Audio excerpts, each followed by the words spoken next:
If you'd like to join the ranks of Patreons and sponsor the show, head over to patreon.com/Cellar Door Skeptics. For less than a 20-ounce soda or an energy drink each week, you can help sponsor us, the hosts, and our charity of choice. Patreon helps Cellar Door Skeptics create better content, become better activists, and it's going to help you stay healthier by drinking one less soda or one less energy drink each week. Click the link in the notes of the show to sponsor us today because we bring the discussion with the sources. 5, 4, 3, 2, 1. Walk with me through the cellar door. A storm is coming, Francis. A portal to a more skeptical world. Cellar Door Skeptics begins right now. Prepare for the revolution with your hosts, Christopher Tanner and Chris Hanna. Welcome to Cellar Door Skeptics. Thank you all so much for joining us tonight. I think it's episode 160. You know, I don't know why I'm so surprised by this every time. I can never remember the episode, and I'm like clicking buttons. Come on, Chris, figure this out. That number's getting pretty big. It is. But welcome to the show. Tonight we have an amazing time headed for you. But before we get into the show, I wanted to thank all the Patreons that subscribe to the show and help donate to pay the costs of the show. You're welcome to sign up at patreon.com/Cellar Door Skeptics. Obviously, again, we donate a portion of the proceeds to different charities of our choice. You've been hearing about charities, I don't know, for the last 3 months. And that's not going to end anytime soon. I really like that segment. And I'm having a hard time at this point cutting that segment out. So I think it's neat. We get to learn about other possibilities for places that we can donate to. Some of the little news for the show. Hannah is back in full force. He's no longer sick. His kids are no longer sick. So we're going to be doing a rather larger science segment, but it is not specifically based around, it's more political science, I guess. It's not based around a new discovery or anything, but he has committed over the course of the next couple of months to start putting together outlines where we will be doing a full episode of some sort of scientific thing. And I think one of the big ones is going to be debunking vaccinations. We are going to definitely do that. Anti-vaxxers, debunking anti-vaxxers or whatever. Yeah, we're not going to debunk vaccinations because that doesn't happen. All right, sorry. That's not what I mean. Nobody should clip that and use it again. Someone's going to clip that. You're going to be on InfoWars, and you're going to be on what's the Genesis thing? Answers in Genesis. Hey, I'll tell you what. I will take any publicity that we can get, I guess.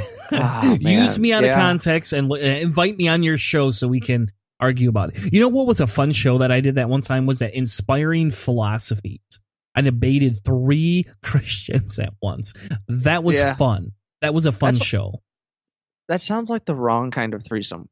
Foursome, but it is. Wrong kind of force. Yeah, it's one of those things about like going against multiples at the same time. Is just you got to be on your game. And I didn't grow up in enough of the religious stuff to like really debate that foundational belief stuff.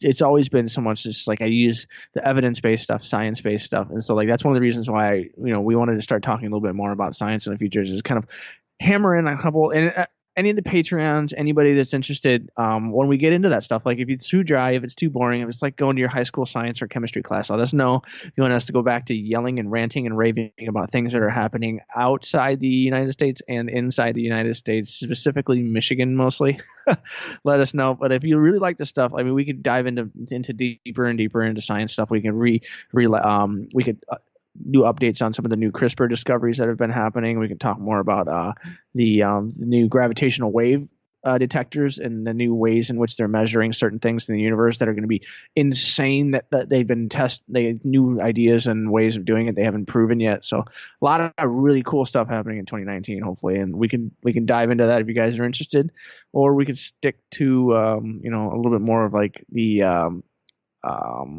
charitable stuff, the political stuff, or we can do a mix of both. Just give us some feedback. Let us know what you think, because we always used to say my favorite number is 5. That was my number in college baseball, and 5 stars on what is it? iTunes. Give us a 5-star rating on iTunes, because 5 is Hannah's favorite number. Yeah, but what I've been hearing is just ratings. Just give us some feedback on any ranking system, whatever you can find. Type us into it and give us something. Because the more feedback, even if it's not the best feedback, but it's like critical feedback that we can use, awesome. But also it helps other people find our show because they see more reviews. The more reviews they have, the more likely they are to give us a listen and see if what we got is worth their time. Yeah. Some of the guests that we have coming up, because we are doing some guest spots. We're going to be talking with Everybody's Agnostic podcast. We have them on, I don't know, in a couple weeks. We're going to be talking with Miss Sarah Cunningham from an organization where she stands in as a stand-in mom in same-sex weddings. That's really cool. That's so cool. Yeah, that is so cool. Yeah, and so we're going to be talking with her, and she didn't actually start this to make money. This was she had a desire to help out and recognize the need and stood in for a few, and then it kind of just escalated from there. So we're going to have her on to talk about, some of the work that she's done over the course of the last years. And then we have, I believe we're going to actually have a PhD candidate on called Jonathan Maloney from Intelligent Speculation. And essentially he's like a PhD candidate that is going to be talking to us about how to use philosophy to have a conversation with people that decided it's no longer worth their time to have an intelligent conversation anymore. So the That's Trumpites cool. of the world, essentially. Anyway, those are some of the guests that we have on the show coming up over the course of the next month and a half. So look out for those. That'll be fun. The first topic I wanted to get into tonight, and I promise we'll bring our quick save segment back. That was my fault last week. I apologize. I missed that and was tired it's and probably just ended the show. Yeah, it's probably that. And if anybody can go back and tell me the exact moment where I started to sound like a drunken fool, because I was at the end of the episode last week. I was so damn tired. I've been doing the 4 to 6 hour nights for the baby's not sleeping so hot and we're working like crazy and stuff.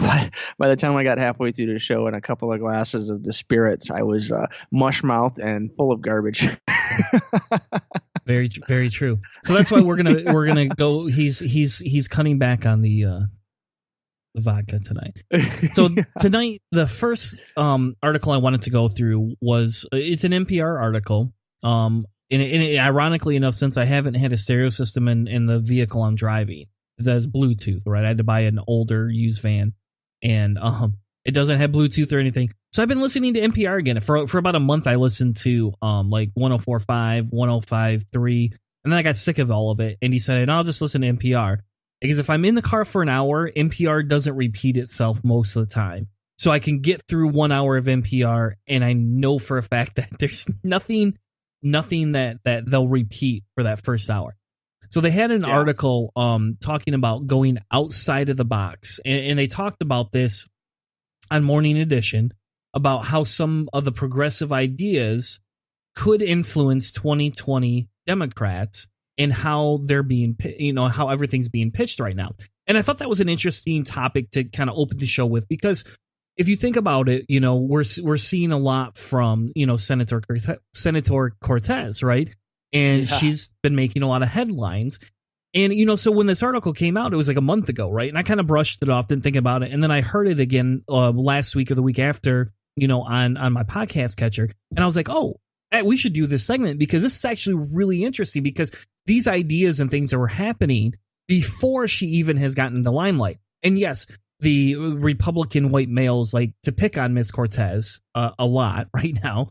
And it's really sad. But looking at what her ideas are, could she be giving revolutionary ideas? Is she spewing the same thing we've heard before? And are other people kind of, saying, hey, you know what? If that's really what the public wants, maybe we should kind of go in between.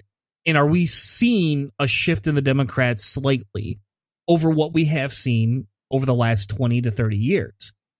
So this article definitely talks about that. We've definitely seen some movement. So I was just going to say real quick, just like seeing some nice movement from Bernie Sanders and Elizabeth Warren to the younger Alexandria Ocasio-Cortez and some of the new rookie freshman class for 2018 and 2019. We're seeing movement, which is really exciting. Hopefully they'll get enough serious inquiries and serious respect to kind of put something together. So, but it doesn't have to be that rookie class. So, are we seeing some movement from the people who've been in the system a little while? Because I'm guessing that's going to be what we're looking for here. Are the new people and the new ideas kind of working their way into the establishment a little bit? Yeah, and I wish I had a clip of Bernie. I should have taken the clip of Bernie just because I like to hear him speak. Sometimes, like, it's just nostalgia for me. It's just like. You don't have to. It's coming. I guarantee. We know he's going to run. There's no question of that. He just hired Ocasio-Cortez's campaign staff that she run her election with. He just worked her way into hiring a bunch of the social media staff from her campaign. So we know he's considering to use the social media explosive, viral style growth that he had in the last bit. And he's going to be in. So everybody that's got a hankering for hearing a little bit more of what he's going, he and Elizabeth Warren are going to be on stage in the very near future, and they're going to be pushing everyone hard to the left, and it's going to be enjoyable. So I'm not hankering for any more, because the next year and a half is going to be filled with campaigning. Well, I'm hoping that he puts Elizabeth Warren as a front runner and he takes the back seat. That would be my ideal dream right there, personally. Given his age, and I know Trump's old as crap too, but I think it's time. I think it's time that we hear from another gender at this point, right? And I think it's time that Elizabeth Warren gets some of her due. And then we've got also Tulsi Gabbard, who's in the system, and there's all kinds of stuff that's been coming out the last couple of days about some of her past stuff. So, like, just the gender situation might not be perfect on there. So Elizabeth Warren, we know, is a fighter for the economic stuff, and so we obviously know that she is hard left. She's been hard left, and so are we seeing some new movement? So, like, we're looking at things like income, Medicare, job guarantees, and stuff. So this interview, for the NPR interview, this is kind of talking about establishment people kind of working their way a little bit more towards the what people call hard left democratic socialist stuff. Are we seeing more movement that way? Because I'm thinking this article, from what I've seen here, is kind of making that argument. Yes, and I think it is. They're talking a little bit more about things that fit into a progressive ideas, and it's not just that fine line social critique, right? It's not just saying, hey, everybody should be able to get married, right? It's actually taking a step farther and talking through a more socialistic, progressive idea. And I hate saying that word a little bit because people cringe at that. Yes. Yeah, but they're actually talking about an economic model now, as opposed to like what you mentioned, like the gay marriage and stuff like that. Like that's a socio-political situation. Like, but one of the major drivers for the last couple of elections has been economic inequality, and Bernie was running hard on that. But I don't think the country was ready for that argument yet. But with this recent government shutdown and with the growth of income inequality and the tax thing that's going to happen, we're going to see how much money we actually get back versus the increased cost of living. We're going to see, what's been going on, and I'm really excited they're talking economics, because I've said this multiple times on the shows. I think the economic situation is the driver. It exacerbates the race problems. It exacerbates the gender and the other LGBTQ problems. It basically drives those things out, and we create a bunch of what do they call it? Straw men all over the place. And I would really love to see people try to get back to bipartisan stuff to try to grow the economy for everyone. So, like, it's talking about job guarantees and things like that in this article. Cory Booker and Kirsten Gillibrand, sorry, they're really putting forth some actual plans, some stuff in paper of how they want to grow job guarantees throughout the country. Yep. So the first idea, like you said, is job guarantees. and what they're talking about is the idea that the government guarantees work to whoever wants it. So they're talking about putting together a plan that could help draft up infrastructure for jobs, for child care, for postal services, workers, to help drive down some of these Amazons, that are coming in and taking a lot of the postal worker jobs, or they're not as much anymore, ironically enough. And they're working through how do we fix the infrastructure inside of America, the actual like roads and different things like that. So they're talking through, how do we guarantee that the job is going to be given to every American, so that it's like America works, right? Everybody gets a job that wants a job, whether it's big, small, or indifferent. And then what it can do so is... if you basically ask for a job, the government can find you some kind of infrastructure building job. And it's going to be, and we would obviously have to tackle the living wage situation there, but still. Yes, but so like, this is going to force there, that conversation, right? This is going to force what do we do? Because again, if the government comes in and pays everybody minimum wage, all people are going to do is just going to drive capitalism, right? So they can't just do that. They're going to have to offer it. And in fairness, there's studies done that actually demonstrate that people that work for the government do make a little bit more than people that work in the private sector on a whole. Again, depending on the industry average, right? School systems, you don't have like the same equality there, but in terms of other jobs like infrastructure, fixing roads, these different things that are being run, they have a way to pay them a little bit more. Yeah, you have to deal with union fees and dues. You have to deal with government bureaucracy like dictator Trump shutting everything down. But you have, if we didn't have that awful person in the White House, we probably wouldn't be shut down right now. Especially because, for Christ's sake, for 2 years nobody passed a wall resolution. Now all of a sudden we have Democrats in the House, and we need a wall resolution. You're doing nothing but driving.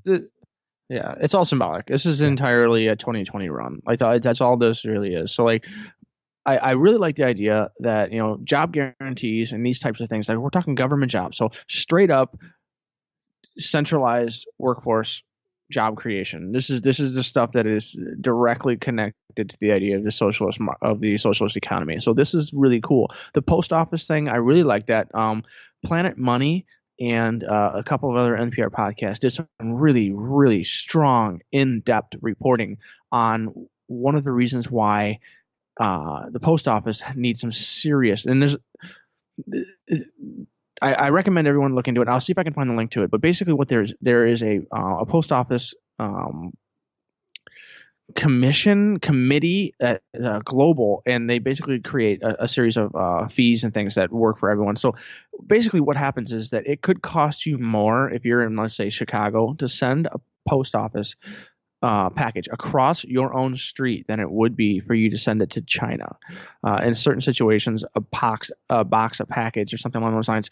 What the reason for that is for all of these regulations and fees and things like that. Those types of things need to be adjusted. And those are some of the reasons why the Amazon thing is so expensive, and why those fees and those costs are crazy. But this is something that this would tackle. Is that if that became a regular thing and we increased the postal service, we would look into that, and they're actually looking into it. So I recommend everyone just take a look and see if you can find Planet Money talking about the post office and postal service. There's some really cool stuff there. Yep.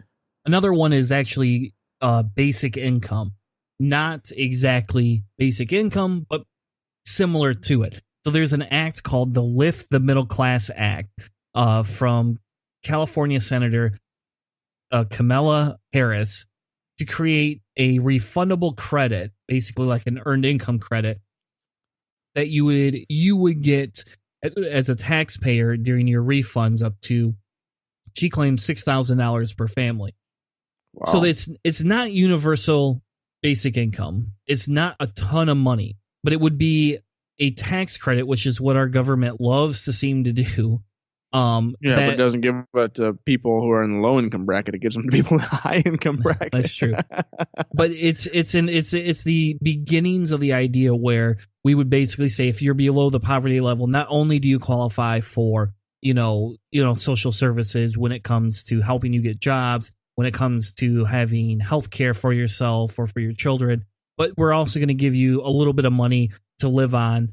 So basically, it's almost kind of like an expansion, for people that get food stamps or different types of assisted dollar living, based on whether they're disabled or not. And this just expands it to everybody to some extent.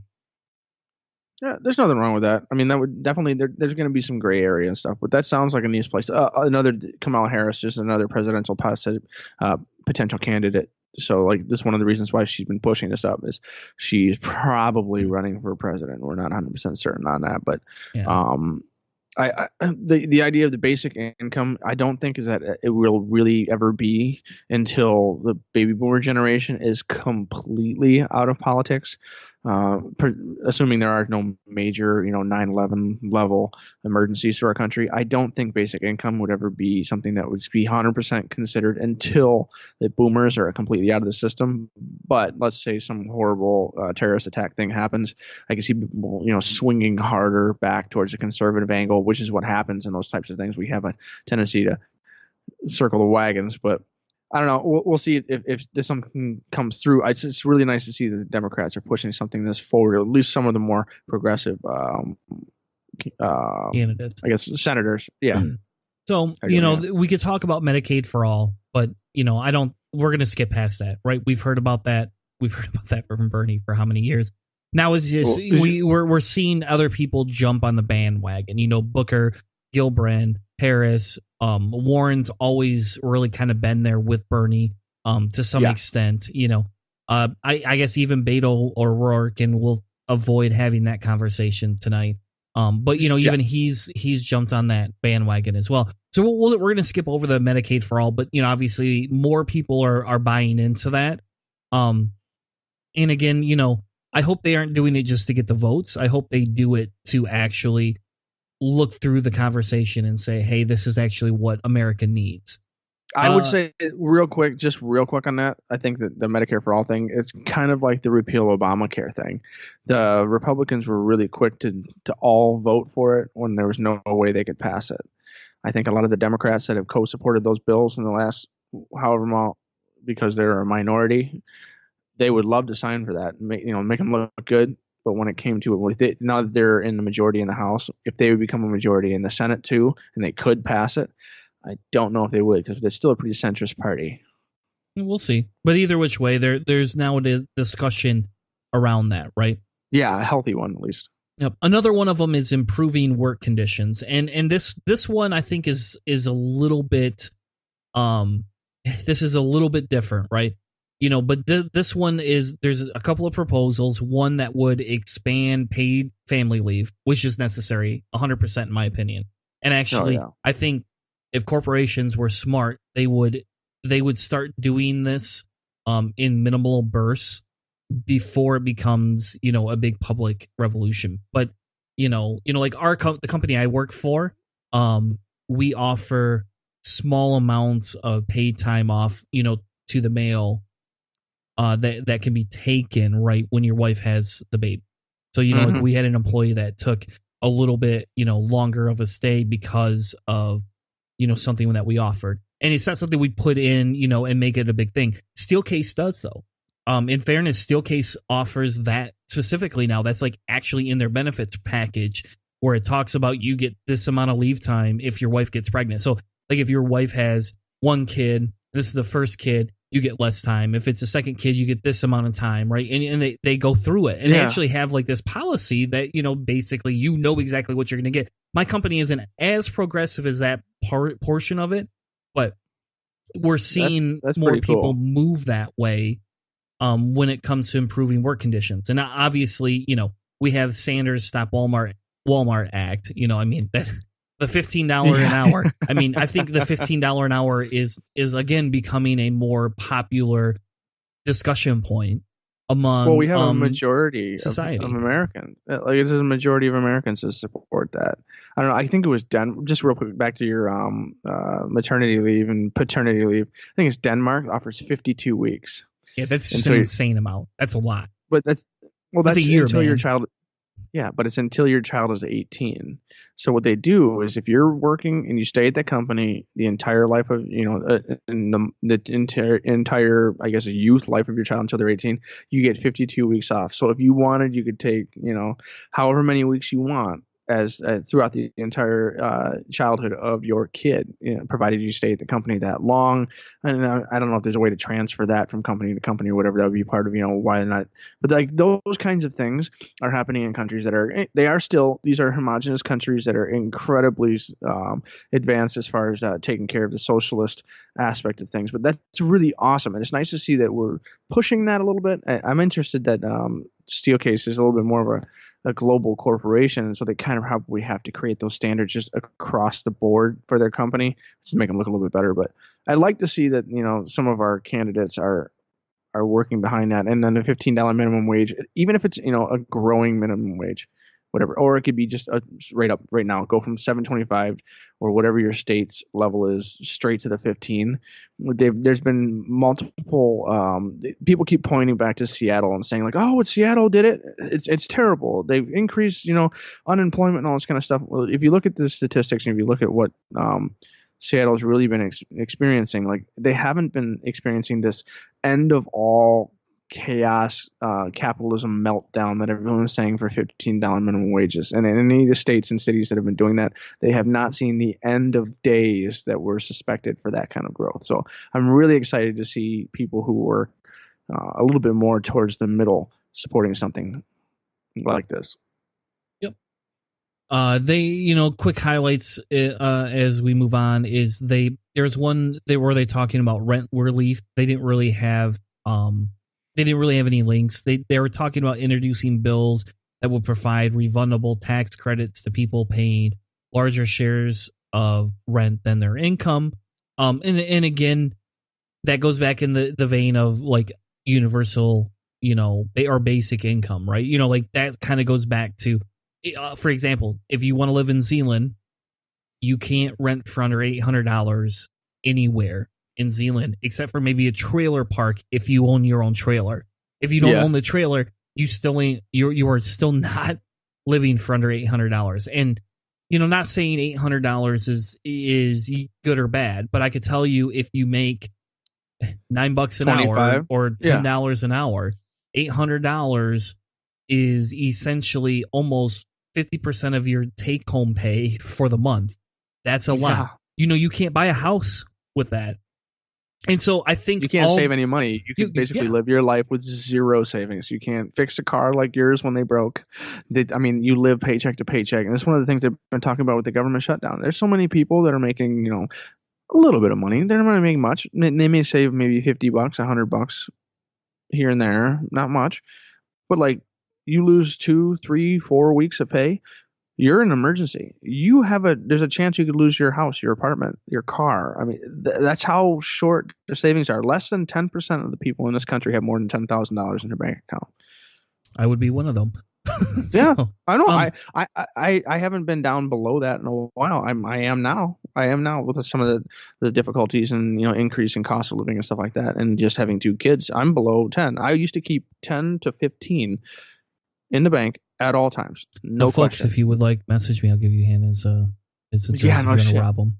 Anyway, but no, and that's something that people need to be able to do. You can't live your life and save for retirement if you don't have any money in the bank account. It's like this rent relief thing. Like this is like the anti-Ben Carson, talking about tripling some of the HUD rates for rentals. Like there's no way you can live life. You can't even buy food if all of your 50%, 60% of your income is going to rent. Like what are you going to do in life? Of course, you're going to use all of the social programs to stay alive. Yeah. Exactly, and I don't know. I think we're gonna do a show. It may take me a couple of months to do this, but I had this debate a little bit, and I think anybody that's listening, or as a Patreon subscriber, you can actually hear a pre-show where we talked a little bit about this. But I got into a discussion point with somebody because Ms. Cortez essentially basically said, well, we should just have the income tax rate be 70% if you make more than this amount of money, right? And actually, like, I had to have this conversation because people, especially libertarians are like, this is insane.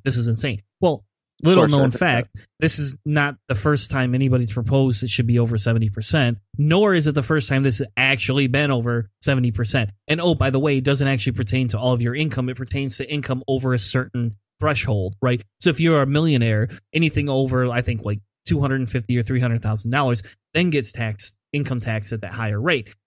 And the idea behind it is people are like, well, there's so much money that, think about it this way. If you make over $500,000 a year and you have to pay 70% of that, that's just ridiculous because they're covering 86% of the costs of the state, other state taxes. And I said, okay, so what? Right? And if you actually take it and stop for a second and break it down and say, somebody that makes 40 grand a year, we'll just say single and makes 40 grand a year. If you take 10%, that's 4 grand. That 4 grand has a higher dollar value to that person making 40% than somebody making $500,000 and has to pay 50 grand, right? If you make 500 grand and you have to pay 50 grand out of that, you still have 450 grand left over. The person that pays 4 grand out of your 40, they have 36,000 left over. That's a huge difference.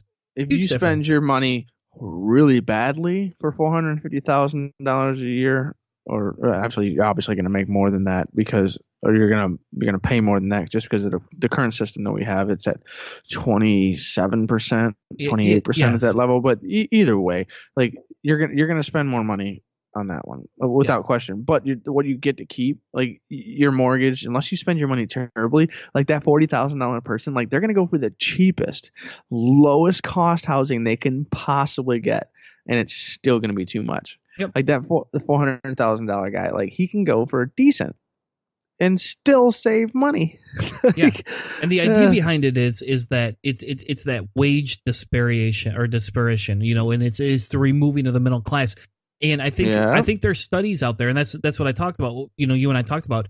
We could talk through these different studies and try and put together a comprehensive guide, because I think, in my opinion, that there's a way to say, well, here's your poverty level, but it doesn't take into factor all these other things. So if you took all these other things, your poverty level would go from, let's say, your 18,000 to 42, and then you can escalate it out based on kids. Because to me, it almost feels like if you have 4 kids, right, and you just want to live normal lives, if you make less than 80 to 90 grand a year, you're struggling. Income. Yeah, is a household income. You're struggling. And I think that's a fact at this point right now. Now we just got to find the statistics to back it up. And I'm sure there's people listening to this, they're like, no, you're wrong, and we should have less taxes for the government. This could be one of those things we talked about earlier. It's like to do one of those deeper, in-depth episodes. So like maybe that's what we'll do. We'll add, like, instead of doing like a science show, we'll do an anthropology or what would be a sociology analysis on that, just to basically take a look at those numbers and see if we can find some correlations there. So we'll do some search on that. So I don't know, that could be definitely a good segment. So I mean, essentially we're both in agreement here. It's nice to see the Democratic Party is pushing some things that are a little harder to write. I mean, we really are seeing some harder pushes, or to the left. We're seeing some harder pushes to the left. It's not going to the right like we were seeing. It's not going more centrist, because the right has been going harder and harder, so that a centrist Democrat, it seems like they're more left when then they're not really. And so like it's nice to see the Democrats are kind of having a tit for tat reaction to some of the things that the harder and harder right conservative party is kind of throwing at us. So like hopefully when some kind of actual judicial power shows up, when there's a possibility that some of these things these people are voting for could get passed, that they'll still vote for it. This isn't all just for show. I would agree. And that would, I think that would make life a little bit easier. So, yeah. Well, enough of that. That was a longer intro than I thought we were going to do, but I think it's important that we recognize those things, because now's the time to move them left, right? Now's the time to move the Democrats left, because I've heard that a lot. I have friends on Facebook that are like, yep, you know what, if Bernie doesn't run, I'm not going to vote again. Even Elizabeth Warren, we're not going to even vote if she's not in it. If we have to have another centrist, if Hillary runs again, blah, blah, blah, blah, blah. And I'm saying, I'll vote for Hillary again. I would too. I would hate it, but I would vote for Hillary again. That's how bad President Trump is. But all it does is tell us how do we move. How can we help people see that things are moving away? And I'm very excited that NPR did this because, in fairness, like Booker, he's a centrist politician. He is. He's terrible for pharmaceuticals and all that kind of stuff. He is not the guy that I want running. And he's very hawkish, I guess. He's definitely not anti-war. He's definitely middle of the road of a lot of things. But coming in here and reading some of these things that he's okay advocating, if he's actually going to do these things, start pushing through for this, you know what? I would feel more comfortable voting for him, even than Hillary at this point, just because he's pushing some farther left agendas that has never happened before. Is he my ideal candidate? No. He definitely not.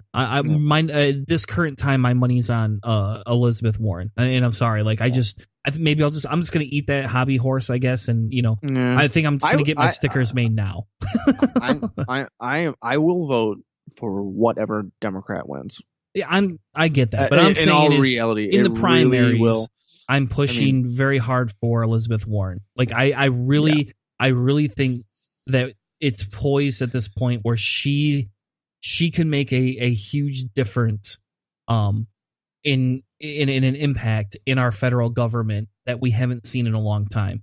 And dude, if she got in charge of the consumer protection CFPB, I can't remember exactly what it is. Like what basically used to take down all the banks and stuff that were being unethical. Like if she could get back in charge of that, she was part of the commission that started it. Man, I would love to see what she would do as far as our economic system in this country. She's got a whole bunch of missteps and things that she's done wrong as far as and she's a bit abrasive for her speaking style for some people. But yeah, I wanted the ticket that I wanted in 2016 was Sanders Warren, and I mean, I've been, those are the two that got me more into progressive politics when I first really started paying attention. And so I'd love to see that the fact that they're both still getting a lot of attention. But I mean, in the end, man, like I'm just really excited about what's going to be happening in the debates and stuff. I hope it doesn't get too bogged down with some 2022 possible presidential candidates for the primary, because that's kind of the thing that let the GOP party go insane when Trump was running, is that, people who would have been getting 30-40% were only getting 18-20%, and that's how Trump was able to get in there. So I don't know what's going to happen in the near future as far as the party is concerned. So we'll see. We'll see. I agree with you. We'll see. So this week for the local charity, I chose Wigs for Kids. And oh yeah. This is an organization I had actually heard about them a little bit back when Samantha Bannister, had her cancer bout, and there was discussions about whether she would need a wig, whether she wouldn't need a wig, all these other things. But there's this organization called Maggie's Wigs for Kids of Michigan. They are based out of St. Clair Shores, Michigan. And essentially the organization started as a somebody that cuts hair, and I won't even try and say, because I want to say cosmopolitish, and I know that's not the correct word, but it's it's a hairstylist, essentially, somebody that has gone and got her degree and done that. And essentially she had somebody come to her and say, hey, could like a teenager say, hey, could you help fashion a wig? I have a friend that could really use this because of her cancer and different things like that. And she created a wig for him, and then thought, hey, why don't I do this for other people? So anybody that needs a wig, if you're between 3 and 18, you can get this. And especially if you think about it, right?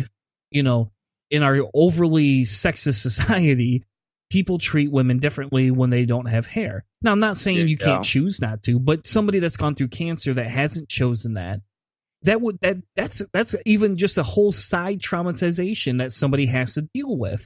And so this organization donates wigs to kids that need them. Just to give them, they're stressed out about everything. It's just to take the worry of what people think about. We are vain creatures. We really think about, ourselves, our perception, what people see in us. So just to take that away from someone who's dealing with essentially what could be a life ending disease. Like, this is the epitome of, stress and strain on life and liberty and freedom and comfort and family and happiness and everything. So, like, if you could just take out the, what do I look like when I'm in public? Just, a nice, well-made, thing that would help little girls and young women. Because there was one of the top posts on Reddit today was a gentleman whose wife was she was diagnosed with breast cancer, and 7 weeks later she gave birth to a happy little kid. I mean, she has no hair in the picture. She's completely bald, and there's a healthy, happy little girl or boy in the picture. And seeing that, to make that woman feel bad to wear some hat or something that she doesn't feel right in, but if you could give her happiness or just a little bit of set her mind at ease when she's out, if she had a wig, or a little girl had the same feeling, I mean, that's a big deal. I mean, this is the kind of charity that will help people that are dealing with some of the toughest moments in their lives and their family and everything else. So this is awesome. Just when people do stuff like this, my cousin Jamie cut all of his hair off once. He had long hair and he cut it all off, and then he grew it all back, obviously, because that's one of the fun things about hair. But it's just like, it's just something that you can do for people if you have a lot of it, and you're willing to sacrifice, a little bit of the shagginess. This is cool as hell. Yep. And that's the nice thing is, I mean, they have different recipients. You can go on there and see the different stories. And I want to correct this. Not all women that get these. There are a lot of boys that get this as well. So, you do not have to be a woman to get this. But that's again, the nice thing is that it allows for them to be able to help match people up, to help people fit into society, whether we agree with it or not. It helps that transition. And it's just amazing because, I mean, they give them to people as young as 3 if you want them.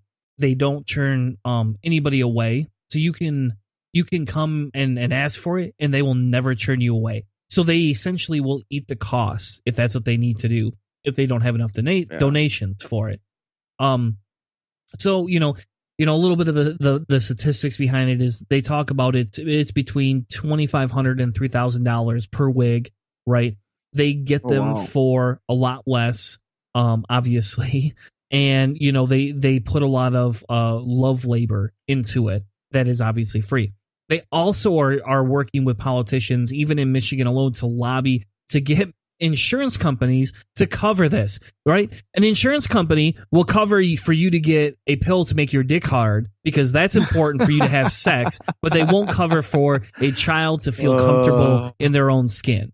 So yeah, they're working to help lobby to help change that. And the only thing I can think of is how do we start a movement where we take all the ridiculous things insurance covers because they can make money, put them on these big lists, create PowerPoints and slideshows and say, here's what you don't cover. Oh, hey, that child has cancer. Yeah. You don't cover them getting a wig, but you're going to cover Mr. Erickson, who's 80 years old, who has the money to pay for his insurance. And the insurance like, yeah, hey, we know we're going to get a bill from him. So let's cover him being able to fuck whatever he wants to fuck. And I'm sorry, that's just ridiculous. I know. Yeah, I agree wholly on that one. It's just like cancer is not a pre-existing condition. It's not. Pregnancy is not a pre-existing condition. Like what the insurance companies would do in the chase of a dollar is just despicable. And it's something some insurance companies maybe take the higher ground. Maybe they do the right thing. The majority of insurance companies, they're people that are run and controlled by investors whose sole idea and sole purpose is to take their dollar and make $1.20 on that dollar. They don't care about those kinds of things. And this is the kind of thing that insurance and that health and welfare and the people in this country should be okay with. And I love the fact that this group is taking care of people in need, and I'm sad that it costs so much money or that it takes specialty donations and stuff like that to take care of it. But I love the fact that there's someone doing it. Like, this is the kind of group that I would support because you're going to see a real world result. There's going to be an actual thing you can go see, a hair and a happy face wearing that hair. Like, that's so cool. It is. So if you want to join over, you can head over to wigsforkids.org. You can donate to them directly right there. You can donate by volunteering your time or your services. You can contact them at maggie@wigsforkids.org, or you can call them at 586-772-6656. We're going to take a quick commercial break, refill our drinks, and when we come back, we're going to be talking about who funds science. Is it the federal government or capitalists? We'll be right back with more Cellar Door Skeptics.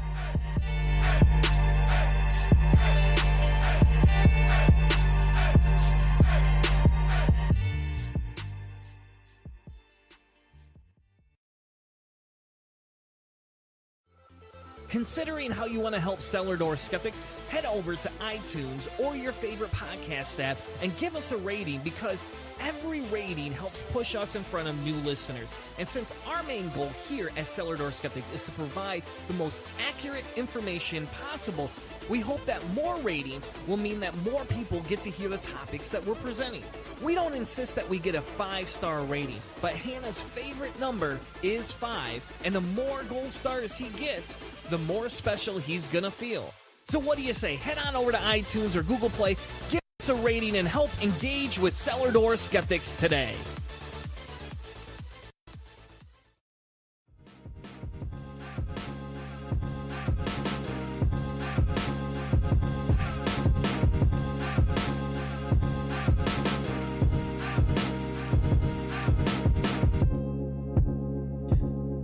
And now, back to Cellar Door Skeptics with your hosts, Christopher Tanner and Chris Hanna.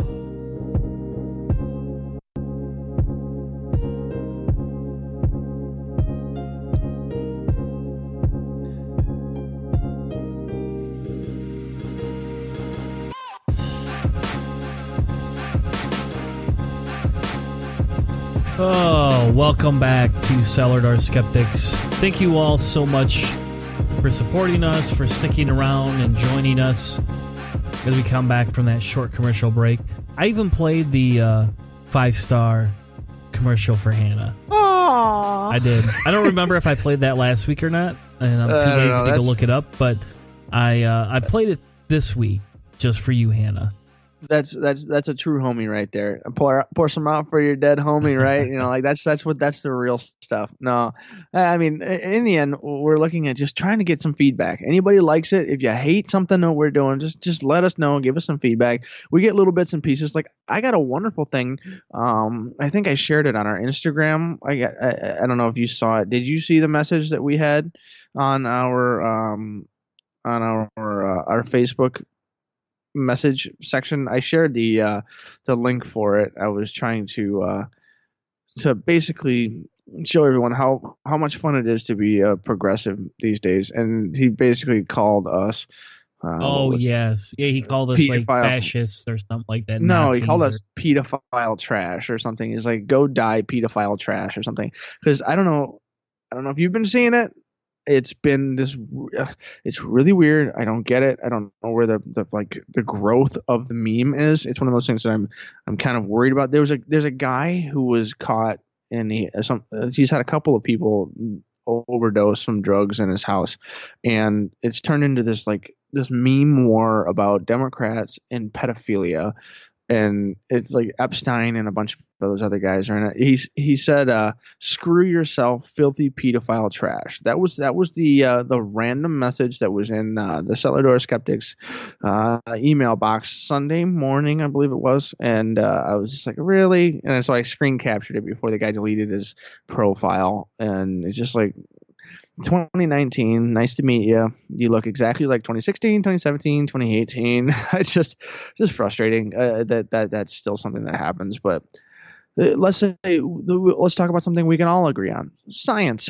Yeah, we can, because I really just want to talk about how Trump served Big Macs and everything in the White House. But I'm going to avoid that at all costs today, just because I just can't help myself and actually talk about something that matters.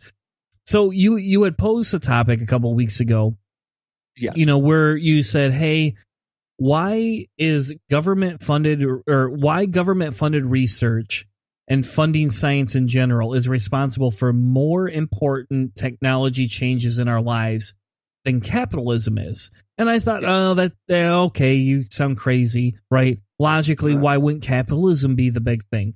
But the more research you do, you actually find out that even throughout history, research was not just specifically funded by individuals as much as it was funded by whatever form of government they had at the time. Like, for example, Galileo was funded by a specific pope and his portion of the popeness. I don't know what the Catholic churchness. I don't know. Like, it's not. I don't want to say the Vatican because it's not like the Vatican where they were at, but like a portion of the Vatican sponsored Galileo, even though it violated all church, belief sets. But it wasn't just like an individual that said, "Hey, I'm going to give you." It's not like Rockefeller walked up and said, "Here's $1 million. Go do your own research." And by the way, I want 20% of whatever you earn off this. Yeah. The idea behind this and what's been funding science is it has not always been this huge capitalistic endeavor. And I thought it was interesting to say, hey, why don't we look at and see what types of research are coming around, and let's try and debunk whether your theory is correct or not. Yeah. Well, basically, the first thing that I'd seen, and from what I've known, and from what's happened in history, and an interesting tie-in to the Galileo thing, is that during those times, the collective institution of intellectual growth in the world were the churches. They really were, and they put these things through a filter. So anything that came out that was essentially trouble for the dogma was censored. And those people were usually said to be witches or whatever, and a nice pile of ash, and they would move on with their lives. But in the end, science and the church were these things that was growth, because the church, the war machine, the early devising of nationalism and the idea of the city state and the nation state and those kinds of things, like they were all tied together. And then it wasn't until the modern industrial revolution that you started to saw private equity and private corporatization that was seeing like the growth of this private technology growth. And so up until that point, like everything, government and church and war and technology were all tied into the same thing, because that was just the most rudimentary thing that we had for growth. And so in the Industrial Revolution, we started to see the growth of, that you may have mentioned the Rockefellers and stuff like that. Like we started to see the growth of personal wealth and people who were being so influential that they were actually directing things like world banks and central banks in certain countries, and they were becoming more powerful than the governments and things like that. This whole thing is, was that funding science at that point, or was it all just private enterprise? And that's what that's basically the question I was asking, is the idea of, a capitalistic market, can you create the new thing, the coolest thing, and then turn that thing into the new, $1 trillion idea? What is that more a capitalistic thing that happens, or is that more a government driven funding thing that usually happens, where they basically have government research and government funding into weird, crazy, awesome ideas, and then through the side effects of that scientific discovery, that altruistic learn to just for the sake of learning exercise, that you get the new technologies and the amazing things that we have. So that was the whole basis of the idea. Yeah. And so I thought the first place we should start is there's an article from UNESCO, and I don't know what it stands for, but UNESCO.org, right? And essentially, go ahead. People usually just call it UNESCO, just like you would like some kind of like oil company. I was UNESCO. Thinking more like the biscuit company, like Nesco or Nestle Quick or whatever, But that's what I see when I see that. But anyway, UNESCO. They actually did a science report in 2015 that talked about slow economic recovery from, the debt crisis in 2008 and 2009 has focused attention on how much governments were spending on commercial rewards for science at the expense of basic research versus public good science. And the report suggests that this is a very short-sighted approach, right? Mm-hmm. And so I thought that's the first place that we should start, right? Is, okay, so the government is funding different types of research. they're funding these different things, and people are starting to kind of shift away. The governments are starting to shift away from it. Obviously, in an economic downturn, you have to cut, dollars out of whatever you're spending. In our case right now, they just shut the government down when you don't get the $5 billion you want to build a useless wall. But we're also in the middle of what is like a burgeoning bear market. But up until this point, up until the last couple of months, we have had the longest economic growth cycle in the last century. I don't think we have had the same consistent economic growth, quarter over quarter, month over month, annual growth that we've seen, as far as I know, for certain since the Great Depression. Like globally, it's also been mirroring that. The Chinese market has been slowing down significantly. They have not been reaching their economic growth factors because they were growing in the double digits for years. Like you cannot maintain 10% growth. It's not possible. The European markets are seeing a whole bunch of downturns, mostly because of all of this paranoia when it comes to socio-political stuff, when it comes to the refugees and the warfare and those kinds of things. They're hurting business. They're hurting what these countries are doing. So they're seeing, kind of like everybody clutching their purse situation. So like we're starting to see a market slow down, and we've been seeing the United States kind of pour fuel on the fire, overheat our economy. And so those kinds of things are usually good in the short term, but not really good for this kind of idea of spending money on research. UNESCO, just real quick for anyone that was interested, is the United Nations Educational, Scientific, and Cultural Organization. It's a specialized agency of the United Nations based in Paris, and they do a lot of these researches that really kind of like they look into science, technology, humans. A lot of the things that you can't really fund when it comes to your nation can get an idea, but the UNESCO is kind of one of those like global conglomerates of information and technology where they can kind of get an idea of the whole planet, which is one of the reasons why they're talking about this. Like they're seeing a downturn, a lowering of the number of people that are making what I like to call altruistic science or education or knowledge seeking. And so the idea of just seeking knowledge for knowledge's sake is something that's expensive. Like if you think about it, like why would you fund hundreds of thousands of dollars to a scientist who's got a really weird idea? Something that's crazy, like something like energy can easily be explained by the mass times the speed of light squared. Like, why would you do something that insane? Like that's such a simplistic way to be able to explain the total value of energy in the universe. That kind of thing, finding Einstein, those kinds of things are things that you wouldn't do without the 2020 hindsight of knowing that his discoveries would change the world. This is the kind of thing like they're talking about, is that we're seeing downturns in, that short sight or that long term and long sighted stuff. And we're seeing, the basic inputs for short term stuff. So like really quick turnaround scientific studies, we're seeing stuff in there still, but like long term stuff, really out there stuff, we're seeing downturns in that. And that it's a dangerous thing. I basically when it comes to what you were reading and what you've seen on this is like, what do you think is driving some of this? Because I know what UNESCO says is basically slow economic recovery from the crisis.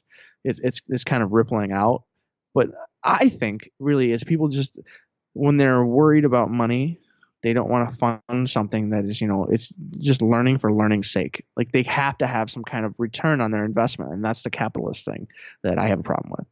Yeah, and that's actually, what the report looks at. And we post the link to the actual report, right? We did post the link to the actual report.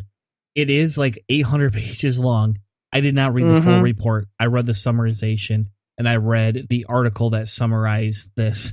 But you can read the full report if you would like. And it goes into each different country, and it actually talks about different countries and how, how they're connected, how they're not connected, and how, different ways they look at it are complementing each other, right?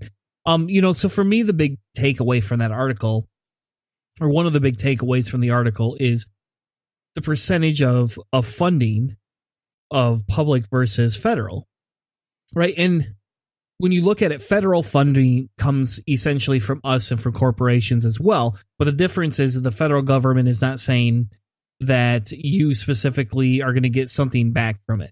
So if Amazon donated $3 million a year, they're not guaranteed a 2% return on their investment, or they're not guaranteed a discount on some new technology that comes out.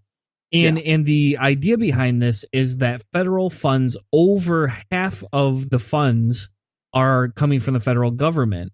They quoted in 2012, 53%.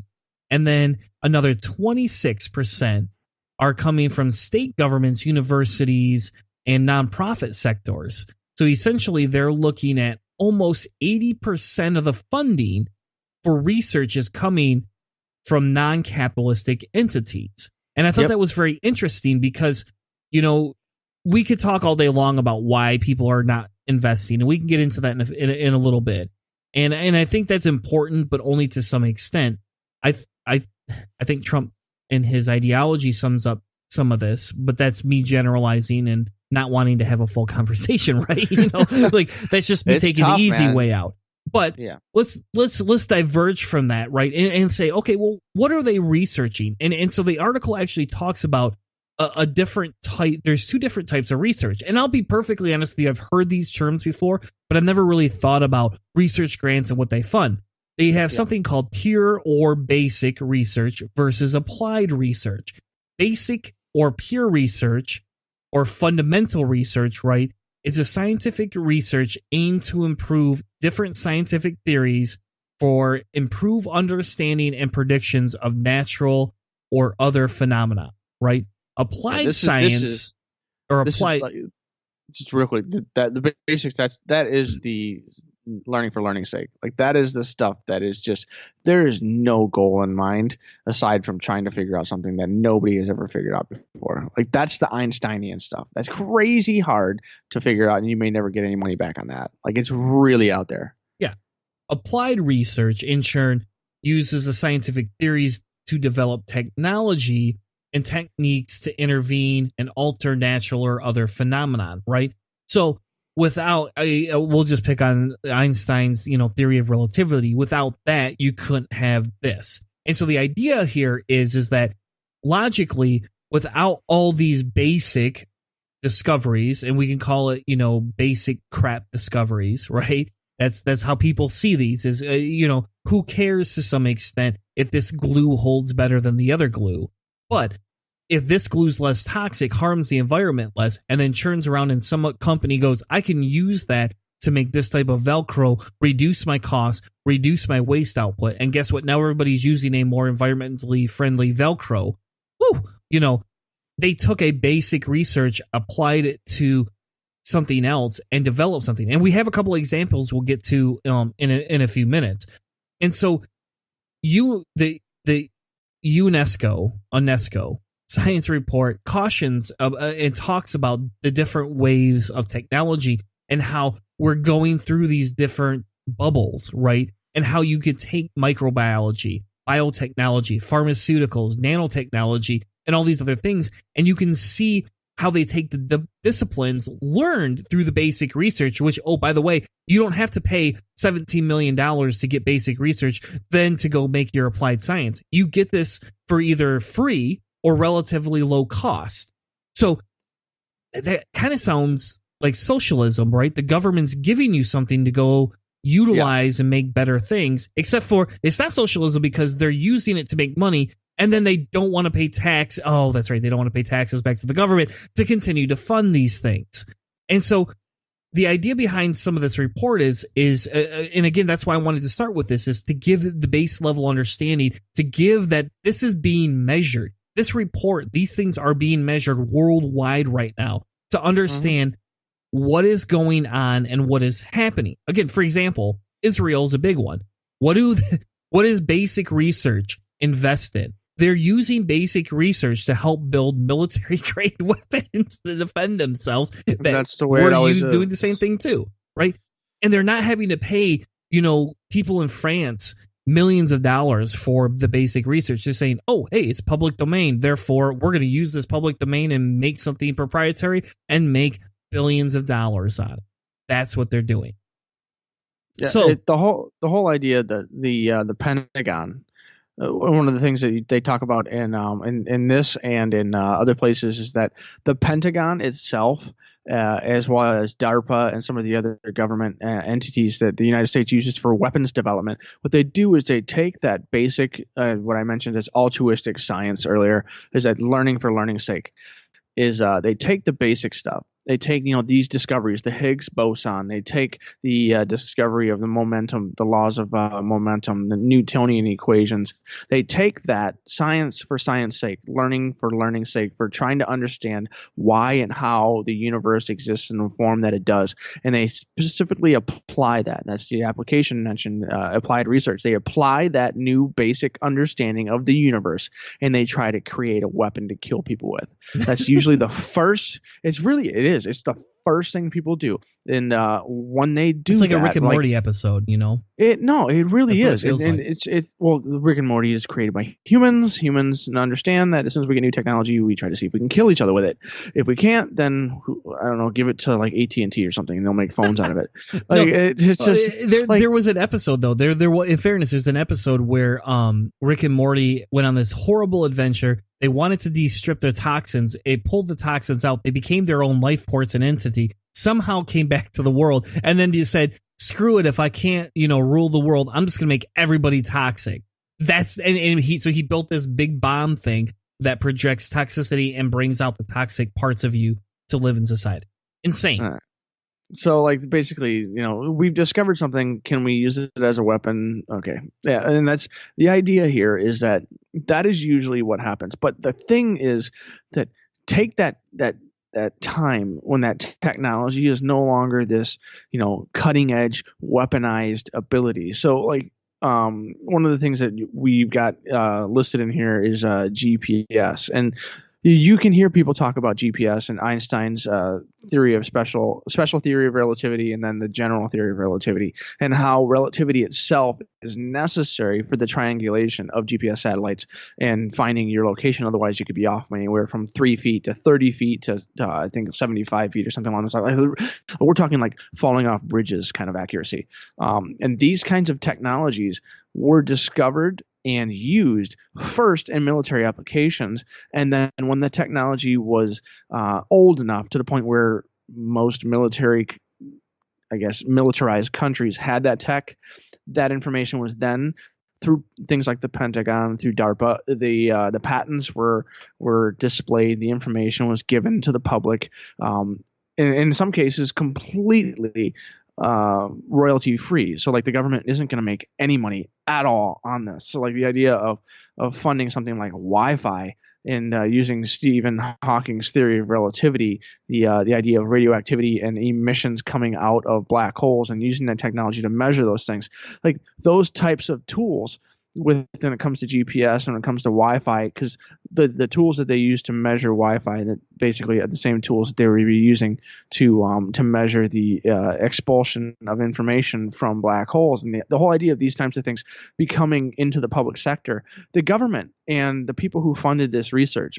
This is graduate level research. This is the kind of stuff that when we had Abby on, she talked about. You get a stipend, you get a general fund to do your research as a graduate, as a PhD candidate, and that's government funded, man. That's your salary, and that funding has reaped benefits. But the government itself doesn't get any money from this. This is another thing that brought Planet Money podcast mentioned in one of their past episodes. I'd have to find that number, but they talk about the government itself. Whenever it funds something like this, it should keep some of the intellectual property rights and monetize it. Because if it did that, if it funded these discoveries and created these world changing technological advances, that country could make money on it forever instead of the private sector. It could reduce taxes. It could fund infrastructure. It could take care of the poor people. It could build housing.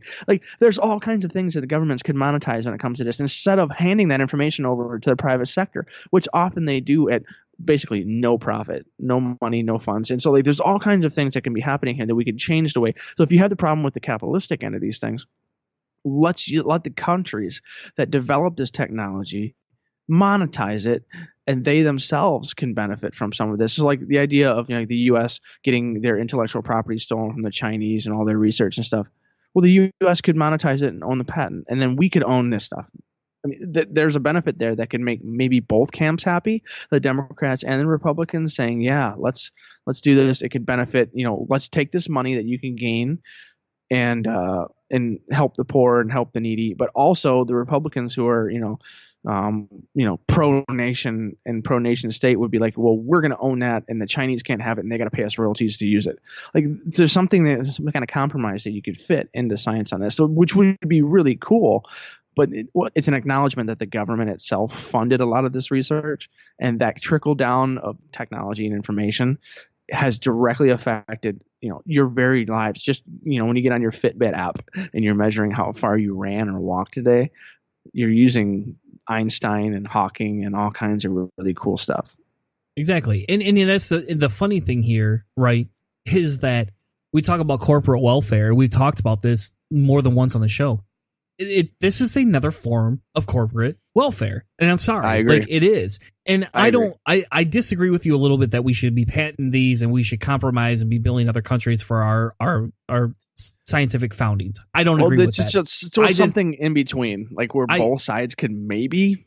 I think that it just should be a higher taxes rate, right? We create a higher tax rate. We take more money back, and then we dictate that a portion of this money goes to funding science. But I think that's a little bit farther down the track here. So earlier you mentioned, the Wi-Fi. Yes, it was an information, that came from different signals and what happens in a black hole that somebody used and churned it into creating Wi-Fi networks back in the early 90s. GPS was the same way. It was the same thing with Einstein's grasp of the theory of relativity and the different ways that speed moves different than mass and increases and slows down.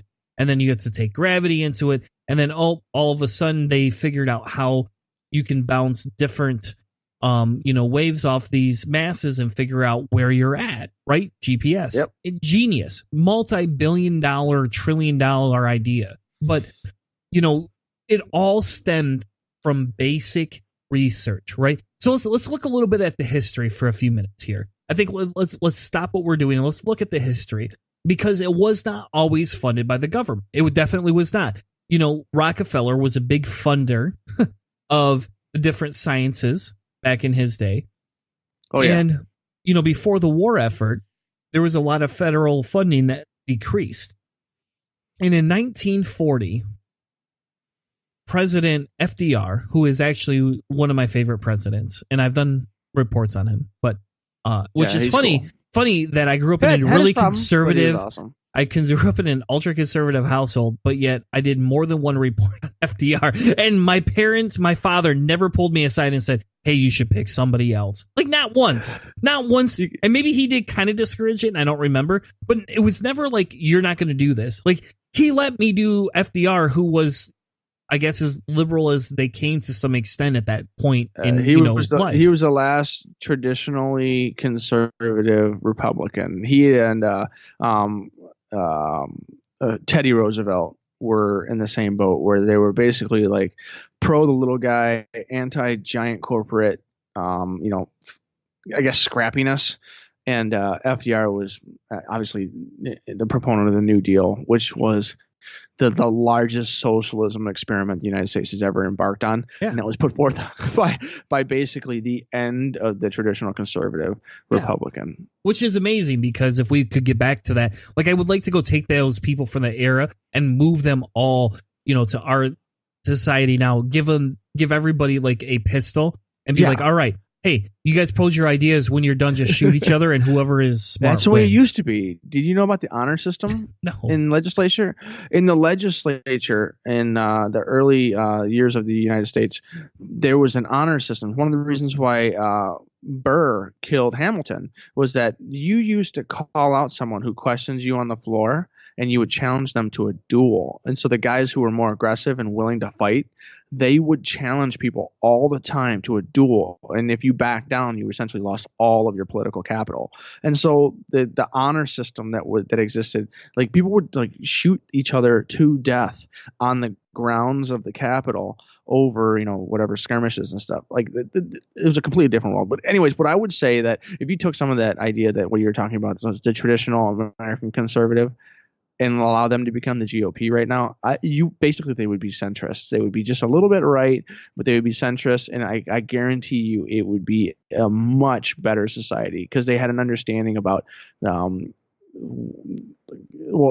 Teddy Roosevelt, first off, was a major conservative, like land conservative, and so a conservationist. And I mean, there was some really cool things that we're not seeing at all in the current Republican Party. And, yeah, and FDR, he did a pretty cool job when it comes to funding this. What did it was the National Defense Research Committee, which evolved into the Office of Scientific Research and Development, which is obviously a great thing that exists in our governments. Exactly. And so he funded that project, which, again, kind of helped fund research for the atomic bomb, which we shouldn't be very proud of. But in fairness, it's funded a lot of other things, and then you fast forward 10 years, President Harry Truman created the National Science Foundation, charging them to develop a national policy for promotion of basic research.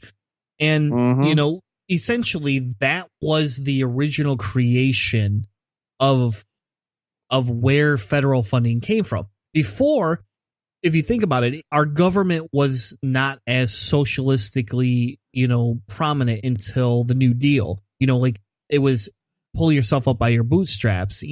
Whoever is rich wins, whoever is poor dies. It's just they talk about that's what Trump talks about when he talks about make America great again. He doesn't want to go back to the 50s, folks. He wants to go back to the 1900s. That's what he wants. Yeah. Because he thinks he's Rockefeller or something like that, right? Well, and we all know Jay-Z. We all know Jay-Z's.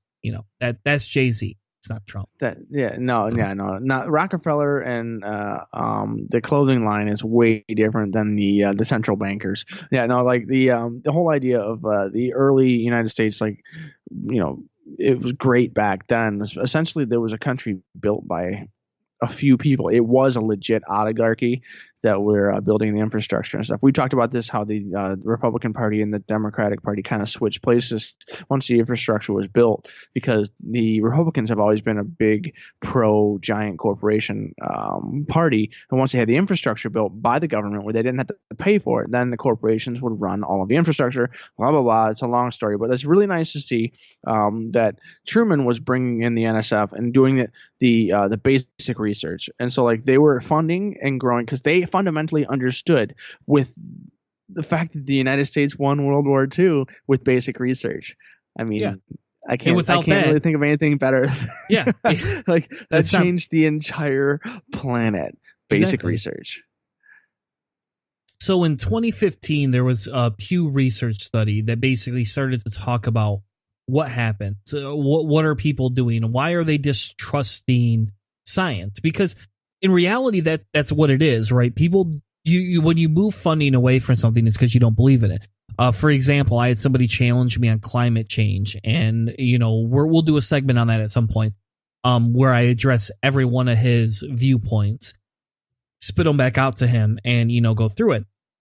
But as the thing is, people have moved away from trusting the sciences, from understanding the what they can do for us. And in fairness, global warming isn't something that people just randomly came up with in the 90s because of Al Gore. Al Gore isn't like the guy that said, "Hey, global warming, everybody should listen to me. Hey, I'm rich not like and famous." Yeah, it's not like some 5-person conspiracy. Like this is this Man Bear Pig does not exist. This transcends nationality. It just transcends ethnic minorities, ethnic majorities. It transcends the entire world's measurements. Anybody who's got a measurement tool, who's measuring things, all agrees that there's major change. Whether or not the extent, whether or not humans are changing it is, it's some form of that extra. When I say 97%, it's that 3% that are debating whether or not it's humans who are affecting it, or if it's just part of the natural cycle of the earth. But 97% say that humans are affecting it and that it's changing. Exactly. And we're not going to get into climate change right now because that's moving the goalposts away from what we're talking about. But the idea that people are stopping to trust the major sciences is insane. And this Pew Research study essentially says, 79% of adults say that science has made their life easier, right? That's what they're saying. In America, 79% of adults say science has made their life easier. That's crazy, right? Take everyone's phone away until they say that they appreciate Einstein and Newton and Heisenberg and Planck and all the people who were basically in charge of all of the new greatest understandings and developments when it comes to science technology of the modern times. The next quantum computer that shows up and changes the entire planet, it's going to be because of guys in 60s, 70s who are developing quantum theory and that kind of stuff. Like, that's basic research. And when we have a computer that can break any encryption that exists on the world, and let's say the U.S. owns that, then the United States maintains its world prominence. These are simple mathematical theories that can just be proven. But 57% of that exact same population think genetically modified foods are unsafe. I was one of them. I changed my mind. Anyway, they say 40% of the population doesn't believe we should use animals in any sort of scientific research ever. Some people, 52% of citizens actually favor offshore drilling. And then there is 64% of the public say that space stations have been a good investment, but you know what? We could be spending our money better. That's what these data points are saying. And I'm going to move on from there because they just keep going and they make me angry. And I don't want to be any angrier than, I need to be at, this time of night. But it goes back to people claiming that they trust science. Science has made their life better, but it's changing. And the easy answer is people like Trump. That's the easy answer is that. And I think that there's a more complex answer that we can get into, but that's what's happening. Another easier. There's just one easy answer is that people really love the fact that science gives you all that cool stuff, but they don't want to pay for it. Exactly. And that's actually what legislators are wondering. Why should the government pay for all this research? Why should it pay for it? What is it doing for us? And again, science is giving free shit so corporations can, live as, they can live off the welfare of it, right? So there's a researcher named Miss Waters, and essentially she points out a couple of things. She points out that the likely source of research funding comes directly from directly affects projects' bottom lines by reducing the cost of the research going into different products that we use every day. The industry is focused on applied research, which gives us new development products such as the new Apple phone or the new Google Pixie phone, which is actually pretty cool. And I'm an Apple person. And they give you all these different things for commercial application, but fundamental and basic research is needed to make these. Again, an example we can go into is areas of medicine, specific treatments for diseases cannot be developed until we understand the basic cellular and molecular changes involved in the development of these diseases. You have a flu vaccine for a reason. And by the way, folks, it worked this year. It works. It has over a 70% actual rate working. In my house, we'll put it this way. In my house, you know who got the flu? You want to know who got the flu? The two people that didn't get the damn vaccine in my house. And, that's fine. That's my fault for falling down and not taking my daughter to get it. And I got mine for the first time ever this year. I went to the doctor. I didn't go to the doctor last year. I just didn't have to. This year I went, I got a flu shot because they were like, you want one? I was like, yeah, why not? Just they're free. Poke me. They're free, period. It was free, and the most cost is $40. And it was awesome.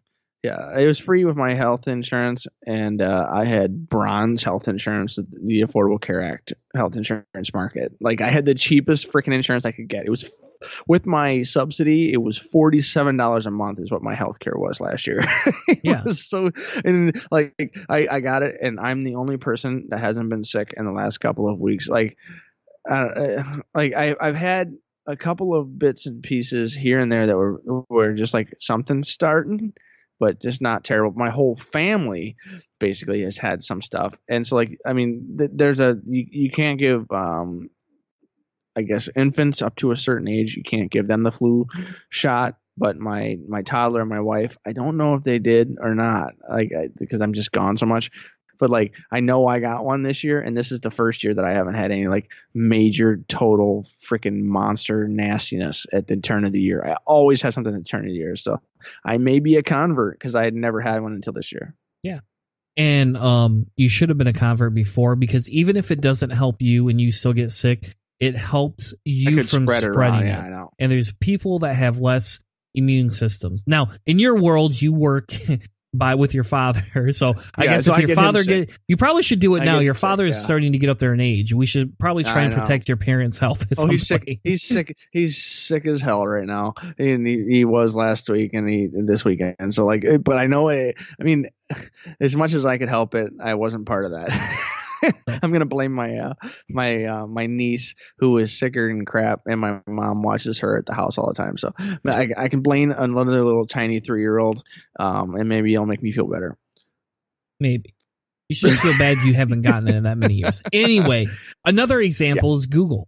Like, everybody says Google. When you want to do search for something, you don't say, "Hey, I'm going to go search for this on the internet." You say, "I'm going to Google it," right?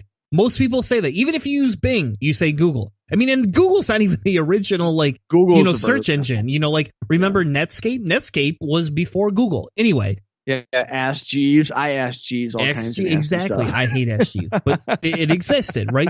And so the idea is that there was 2 Stanford PhD students who were supported by an NSF, or a National Science Foundation graduate fellowship, and they were given some money, a lot of money actually, to help, look into what could be spent on our research project, to look at different abilities to distribute Wi-Fi, over the world.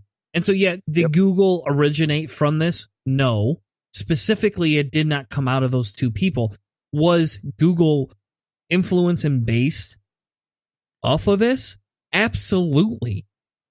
Yeah, it helped create a corporation in the atmosphere. And, a group of people who were technologically advanced and got funding and early startup a corporation that could, make something like this. Like these are the ideas, the seeds that you plant, right? The whole idea of government funding basic research stuff, it's planting a whole bunch of seeds. The government that can fund the most basic research essentially creates this really ripe, fertile field for the most important intellectual, technological advancements in human history to happen in their country. And the countries that do that, the most effectively, are effectively the economic monsters of the world. The United States created essentially the way to monetize the internet.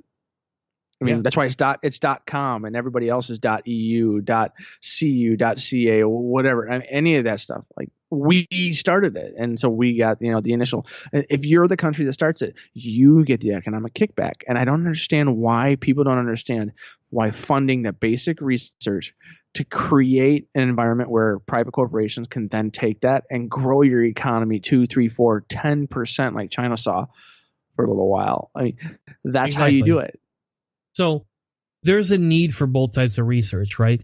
But the base, pure research, the one that is being funded by the government, is the most critical foundation for everything that you use in your daily life. Do you have a smart car? Do you have a smart TV? Do you have a computer in your bloody pocket? In the 90s, we didn't walk around with a phone that we could go, "Hey, Google, hey, Alexa, hey, Siri." You didn't have that.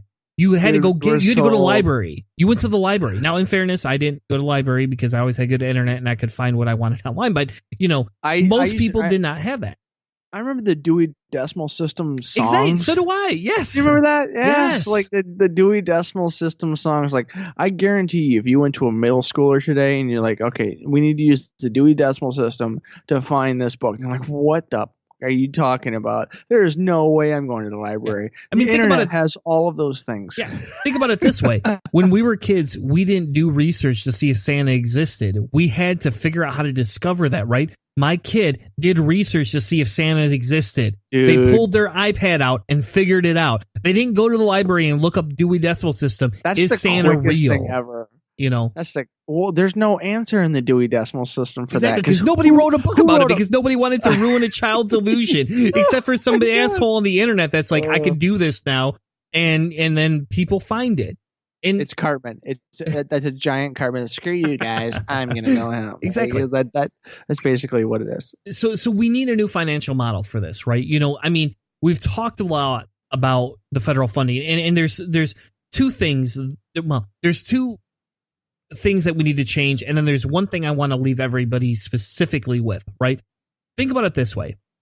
If a corporation has the ability to own basic research, right? Think about the amount of money that they could make. Think about what restrictions you're going to get. Think about what would happen if you're not able to walk out and go, I want a smartphone. If somebody owned the Wi-Fi, right? And every time a company used the Wi-Fi, they had to give X% of their financial gains. You're going to increase every product because what do we know? We know that companies aren't just going to randomly reduce things just because they can't make as big of a profit. They're going to figure out bigger and better ways. They're going to look at what the market dictates.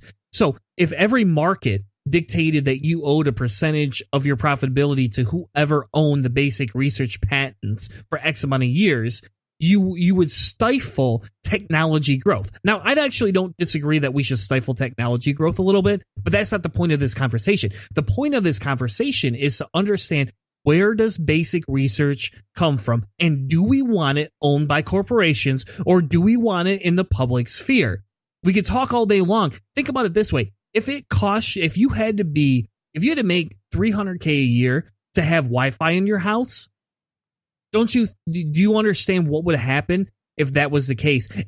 Because Wi-Fi is based on one or two simple basic research ideas. It's developed differently, but it's based on two or three basic research ideas. So if you couldn't have Wi-Fi in your house without paying a $500 a month premium, you wouldn't use it. Therefore, we wouldn't be able to do some of the cool things that we have. I can stream my phone to my TV right now. I can stream our podcast while we're recording to my TV if I want to right now. And it only cost me whatever I had to pay Apple or Amazon for my device.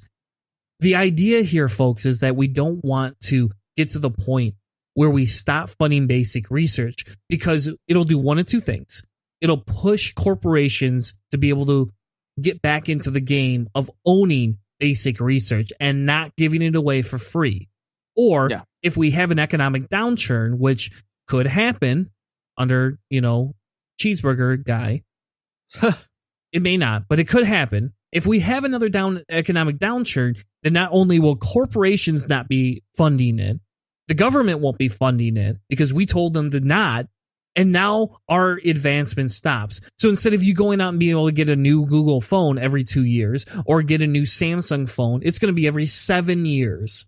You won't get a new Apple phone every 2 years. Oh, you'll get a new Samsung phone.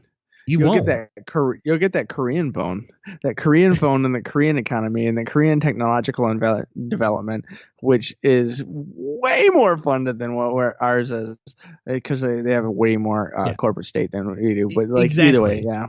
So we need to other countries would advance beyond us. Exactly, and so we need a better fiscal model for this. One, we need to recommit to federal funding. We need to recommit to federal funding to guarantee that we are able to fund basic research, because it will improve all of our lives. The other thing we need to do is we need to look at the corporate model that makes basic research a more viable financial proposition, either through tax incentives, underwriting projects, or penalties for not actually donating to the government to help with basic research. Come on, folks. This seems very simple here. We have taxes for a reason. Stop giving corporations an out on the taxes. Go back to the federal government and say, I want you to cut your war budget by 10%, and that 10% goes into federal research. Oh, and by the way, guess what? We're going to stop exempting corporations from paying fucking taxes. Stop it now. Allow them to pay their share to fund the things that they need, because it's corporate welfare. I don't know how else to explain it. If a corporation can use something that we paid for with our bloody tax dollars to make a new invention, you owe the government money. Therefore, they came up with a way you pay your taxes. It goes back into the fund. It's a cycle. It allows you to become a multi-billionaire or a trillionaire off of basic research, but you got to give back based on the economic gain you make from your new project. It's one of the reasons why I was talking about, like, if the state itself, if the nation state, whoever's funding the general research takes a little bit of ownership in that. So like a lot of times what you hear is a nation state like the United States, it has funded a ton of research, and you hear things like the Wi-Fi and the new technologies that we have. Those types of things, like those could be used to fund everything. So like instead of everybody hates to have a new tax. You know what I mean? Like lobbyists and corporations, everybody is just like, no new taxes, no whatever. So like, okay, the United States itself owns a very important, very basic piece of intellectual property. And that piece of intellectual property allows it to charge a small amount to any country. It becomes part of the public domain, but it is essentially owned through technological patent by the country that developed it. So if you basically take government funding for your research grant and you develop something absolutely stunningly amazing, you yourself become part of the intellectual property owner, but the government itself who funded your research becomes a part owner as well. What that would do is that basically we create a buffer so that you wouldn't have to tax as hard the private corporations that use that information. It's just there's gonna be a cash flow there, and so like we can say like, oh, this is a great thing. These private corporations using it, they pay us royalties. It's not a tax. It's a usage, whatever.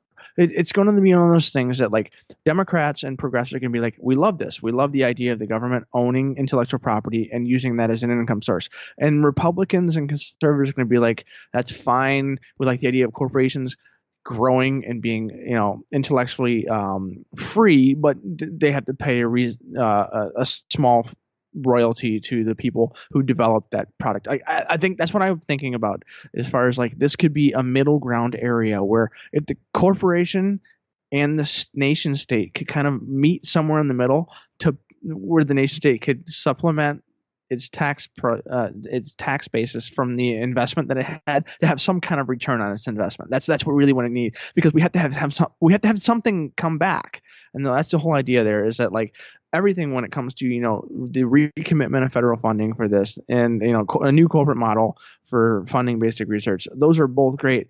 But if the taxpayer doesn't see anything coming back from their investment, it doesn't feel good.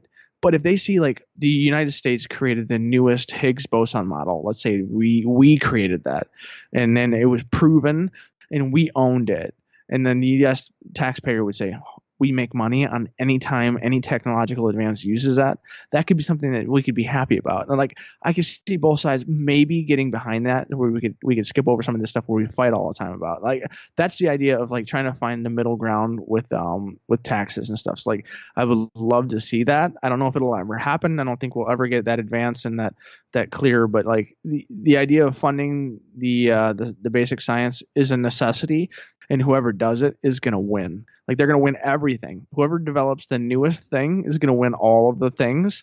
Like I don't know what it's going to be. I'm betting on quantum computing. That's my bet. It's like, do you have a bet? What do you think is going to be the next thing? You got to have something, man. Because I'm betting on quantum computing. Whoever creates the infinite computer, that comes out with the answer being 42, that is my bet.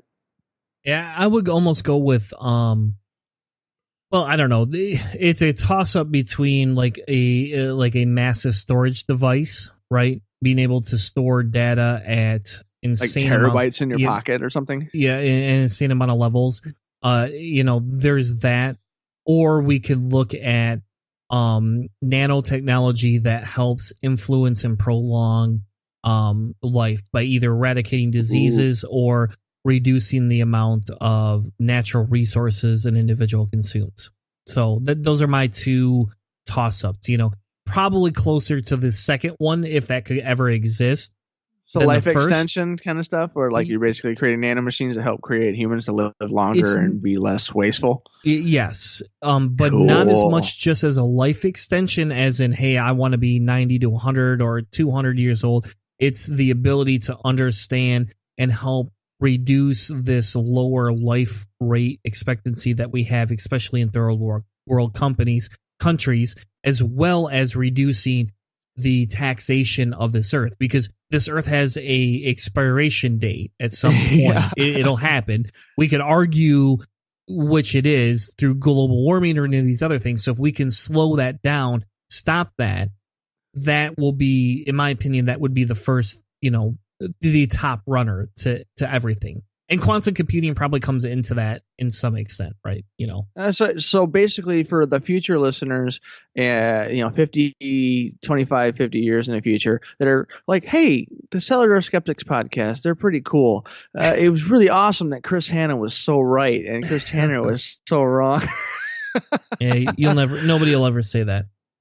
Ugh, oh man, I don't know. Come on. All right, so like we basically, we've established that government funding and these kinds of fundings are going to be great things, and hopefully they continue even with the downturns in markets that are expected in the near future, because let's face it, 10-year cycles are a real thing. Hopefully we'll see the U.S. decide that these kinds of funding are going to be a real future thing. So like I guess when it comes down to it, the quick save segment is going to shut us down for the night and allow us to head on out. Yeah. So to take a breath and step back, my quick save for the week was a pamphlet that came home from my children's school here in conservative. I would like to say conservative Kentucky, but I'm from conservative Zeeland, Michigan. This is the one that you mentioned like a couple weeks ago. I think it was like you were like you didn't have it or something. It was really weird. So I came home, and I have to go through my kids' folders every night. Right. And sometimes I ignore the extra paperwork in there and then I deal with it on the weekend. And I'm going through this paperwork. Right. And I found this pamphlet that talks about gun safety. And I got a little excited. I'm like, woohoo. Like, the schools are talking safety. About. You like the word safety. Yep. I like the word safety. I like, I feel gun safety is typically a leftist viewpoint. And I'm sitting here excited that my school took a leftist position. And then I read the pamphlet. And then I actually read the pamphlet, and it does talk about gun safety to some extent, right? Like, you don't point a gun at somebody else. You don't keep a gun loaded in your house. You keep everything locked up. You teach your children about responsible gun ownership, right? But guess who sponsored the pamphlet they passed out at school? And guess who they had in as a representative in my bloody school teaching my children about gun safety. I only have one guess on that because I'm not going to know the second one. I'm going to assume that it was the NRA, because the NRA is the only institution or organization that actively tries to get gun stuff in schools, which just feels weird. But like the person, or I guess group, I have no clue. I'm going to guess Bill Huizenga, because he's the dude that's in charge of all that crap. He probably was the one. It was like Project Child Safe, but it was all NRA. Everything was NRA. I mean, I'm dead serious. Like, I took the pamphlet in and I was excited, and then I flipped it over, and then it basically talked about how gun deaths really don't exist if everybody's safe. God. And I'm like, ugh! And like I took it to my wife, and I'm like, gun, by the way, I didn't choose to live in Zeeland here. I didn't choose to live here. And look at the propaganda they're shoving down our kids' throat. And you're more anti-gun than I am. Merry Christmas. Read this. So. Yeah. It was kind of funny because, and my kids were talking about gun safety, and I finally was like, and they're like, and I was like, well, we don't own guns in this house. And they're like, oh. And I was like, did they tell you not to like say those things? And they're like, well, yeah, they say not to talk about it because they kind of made it sound like everybody owns a gun. And we were wondering why we didn't own guns. And I was like, we don't own guns because they're not safe, and we live in a community that specifically doesn't need guns. And oh, by the way, children, we like to support politicians that want to make all the communities safer so that you don't need to feel like you need to own a gun like it's the Wild West. My kids just sat there and, like my one son is like middle of the road, like he's a teenager. He likes to be progressive to some extent, and like, he's never shot a gun ever. Well, maybe once. I think we shot a shotgun once together.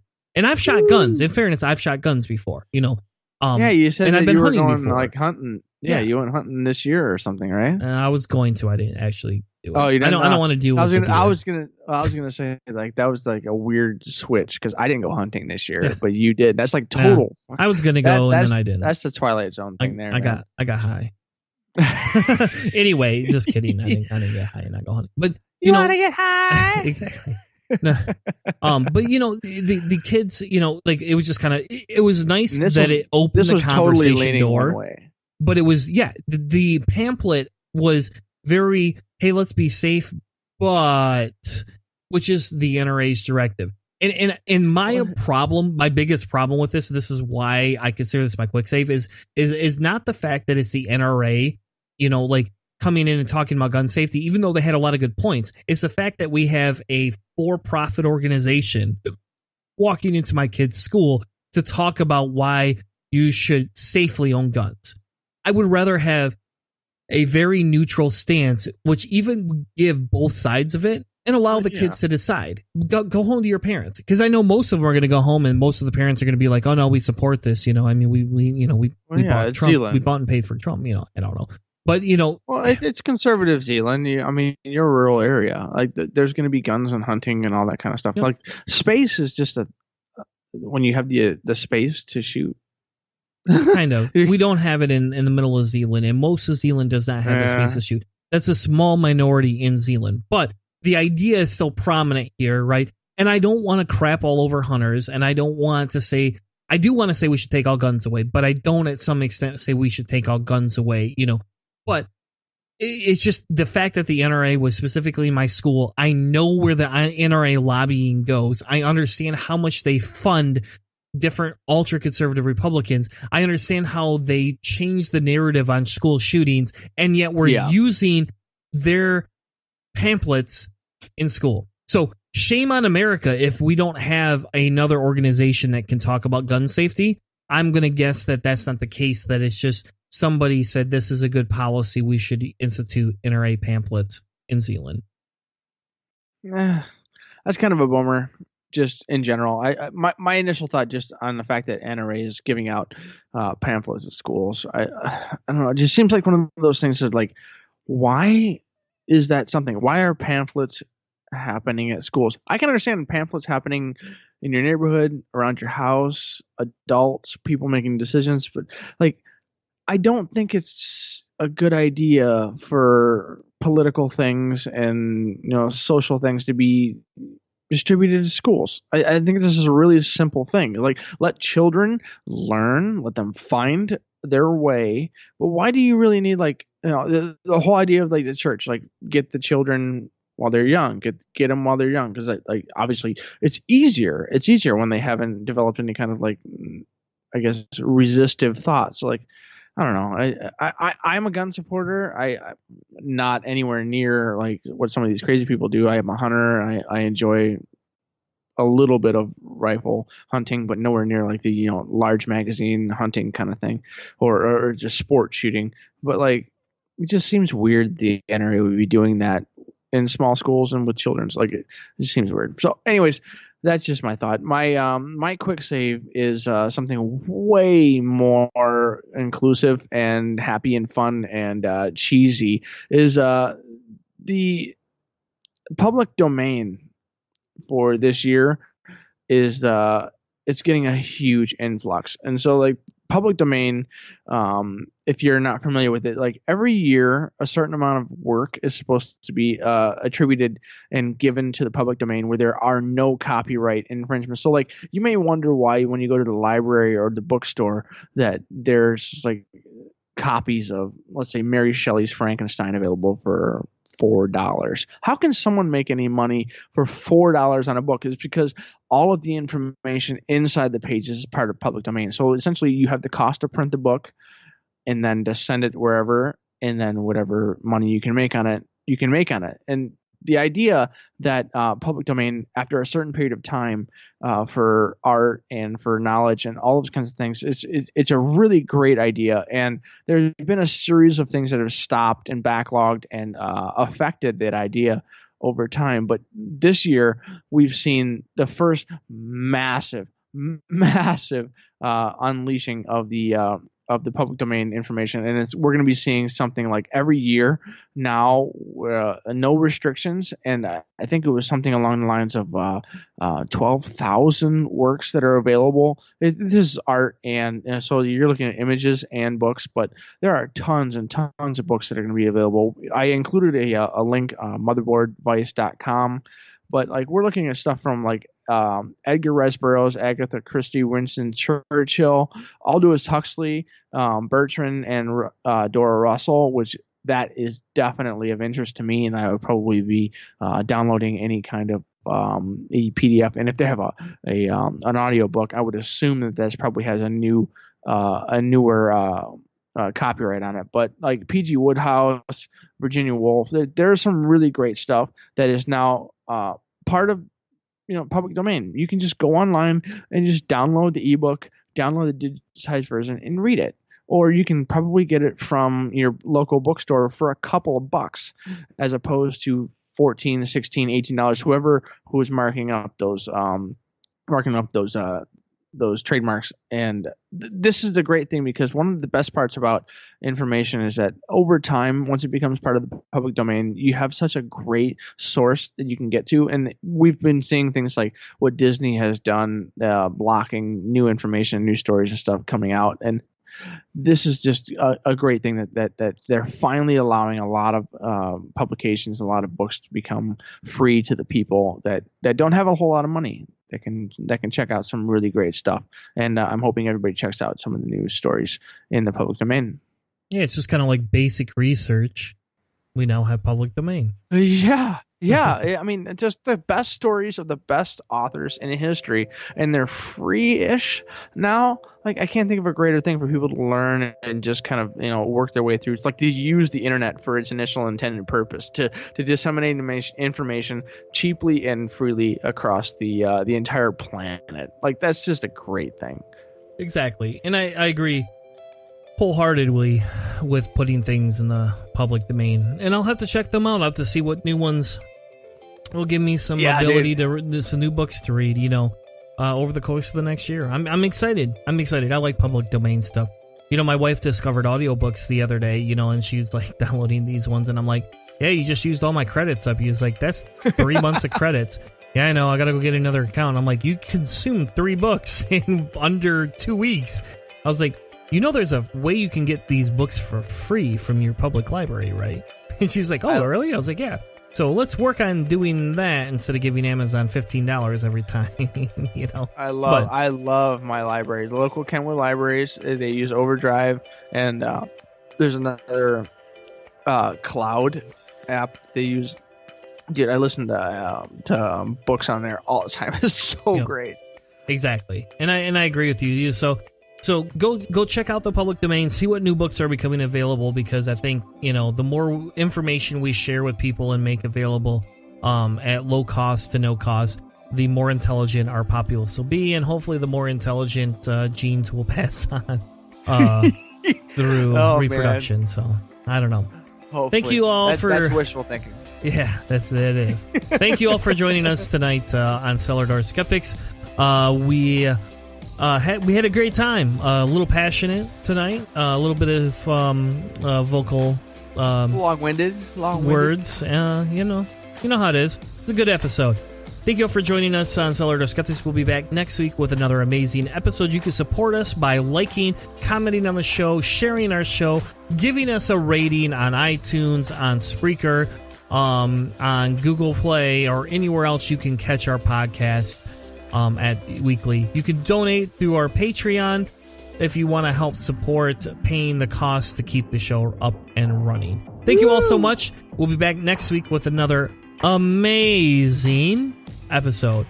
Thank you, everyone, and have a great night.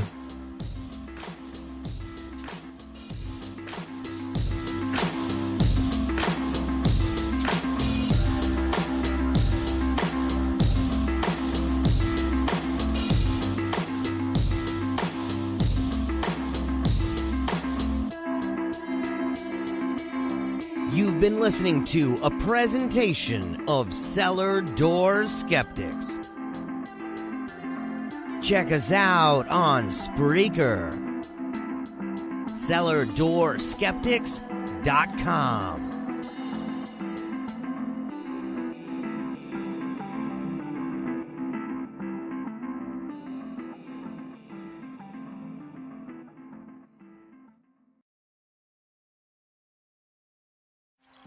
If you'd like to join the ranks of Patreons and sponsor the show, head over to patreon.com/Cellar Door Skeptics. For less than a 20-ounce soda or an energy drink each week, you can help sponsor us, the hosts, and our charity of choice. Patreon helps Cellar Door Skeptics create better content, become better activists, and it's going to help you stay healthier by drinking one less soda or one less energy drink each week. Click the link in the notes of the show to sponsor us today because we bring the discussion with the sources.